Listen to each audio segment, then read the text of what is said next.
నమస్తే అండి అందరికీ. నా పేరు శ్రవంతి. నేను ఫిష్ వెంకట్ వాళ్ళ కూతుర్ని మాట్లాడుతున్నా. ప్రభాస్ కాల్ వచ్చిందని చెప్పి, ప్రభాస్ హెల్ప్ చేసిందని చెప్పి అందరూ అంటున్నారు. అది ఫేక్ న్యూస్ అండి. నాకు ఒక కాల్ వచ్చింది, ప్రభాస్ పిఏ అని చెప్పినాడు. నేనేం చేశాను, పిఏ హెల్ప్ కావాలంటే అని చెప్పిన. ఇంతవరకు కాల్ లిఫ్ట్ చేయట్లేదు. అది అమౌంట్ కూడా ఇవ్వలేదండి, 50 lakhs ఇవ్వలేదు. ఫేక్ అది. ప్లీజ్ అందరు న్యూస్ ఛానల్స్ అందరు అది నిజం అనుకొని ఇచ్చే వాళ్ళని కూడా ఇవ్వనియకుండా చేసేస్తున్నారు. కొంచెం మాకు ఎలాంటి హెల్ప్ రాలేదు ఇండస్ట్రీ నుంచి.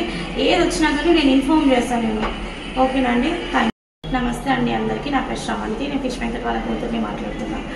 ప్రభాస్ కాల్ వచ్చిందని చెప్పి, ప్రభాస్ హెల్ప్ చేసిందని చెప్పి అందరూ అంటున్నారు. అది ఫేక్ న్యూస్ అండి. నాకు ఒక కాల్ వచ్చింది, ప్రభాస్ పిఏ అని చెప్పినాడు. నేనేం చేశాను, పిఏ హెల్ప్ కావాలంటే అని చెప్పిన. ఇంతవరకు కాల్ లిఫ్ట్ చేయట్లేదు. అది అమౌంట్ కూడా ఇవ్వలేదండి, 50 lakhs ఇవ్వలేదు. ఫేక్ అది. ప్లీజ్ అందరు న్యూస్ ఛానల్స్ అందరు అది నిజం అనుకొని ఇచ్చే వాళ్ళని కూడా ఇవ్వనియకుండా చేసేస్తున్నారు.